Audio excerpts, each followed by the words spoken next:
IPL এর মঞ্চে অবশেষে প্রথম জয়ের স্বাদ পেল কলকাতা নাইট রাইডার্স।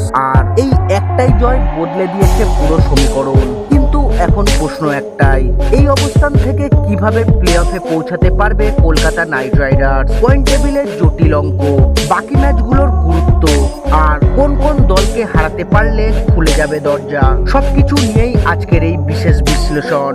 ভিডিওটি শেষ পর্যন্ত দেখুন, কারণ এই ভিডিওটিতে থাকছে কেকেআর এর প্লে অফে যাওয়ার সম্পূর্ণ লেটেস্ট খবর, যা জানলে আপনিও অবাক হয়ে যাবেন। রিঙ্কু সিং এর অপরাজিত হাফ সেঞ্চুরির ওপর ভর করে এবারের আইপিএল মরশুমের প্রথম জয় পেয়েছে কলকাতা নাইট রাইডার্স। রাজস্থানের দেওয়া 156 রানের টার্গেট, দুবল বাকি থাকতে 4 উইকেট হাতে রেখে লক্ষ্যে পৌঁছে যায় কেকেআর। ইডেন গার্ডেন্সে রাজস্থান রয়্যালসের বিরুদ্ধে এই ম্যাচে জয়ের জন্য শেষ ওভারে কেকেআর এর প্রয়োজন ছিল 9 রান।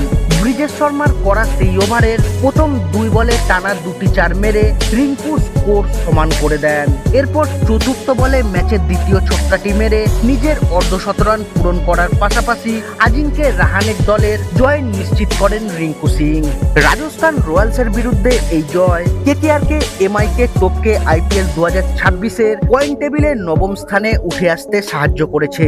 শুধু তাই নয়, এই জয় তাদের প্রথম 4 থেকে আইপিএল 2026-এর প্লে অফ খেলার আশাও বাঁচিয়ে রেখেছে। এখনো পর্যন্ত খেলা 7টি ম্যাচ থেকে কেকেআর এর সংগ্রহ 3 পয়েন্ট। তারা যদি তাদের বাকি 7টি ম্যাচের সবকটিতে জিততে পারে, তবে লিগ পর্ব শেষে তাদের পয়েন্ট হবে 17। প্রথম 4 থেকে প্লে অফে যোগ্যতা অর্জনের জন্য এই 17 পয়েন্ট কেকেআর এর জন্য যথেষ্ট হবে। যদি রাজস্থানের বিরুদ্ধে কেকেআর হেরে যেত, তবে মরশুম শেষে তাদের সর্বোচ্চ পয়েন্ট হতে পারত 15। উল্লেখ্য, 2025 সালের আইপিএলে দিল্লি ক্যাপিটালস 14টি ম্যাচ থেকে 15 পয়েন্ট সংগ্রহ করলেও প্রথম 4-এ জায়গা করে নিতে সে তার যথেষ্ট ছিল না। কোনো অঙ্কের হিসেবে না গিয়ে কেকেআর যদি 17 পয়েন্টে পৌঁছে যেতে পারে, তাহলে সরাসরি প্লে অফের টিকিট পাকা হয়ে যাবে, কারোর দিকে তাকাতে হবে না। তবে 15 পয়েন্ট শেষ করলে তাকিয়ে থাকতে হবে অন্য ম্যাচের ফলাফলের দিকে। এর কম হলে কোনো আশা থাকবে না কলকাতার জন্য।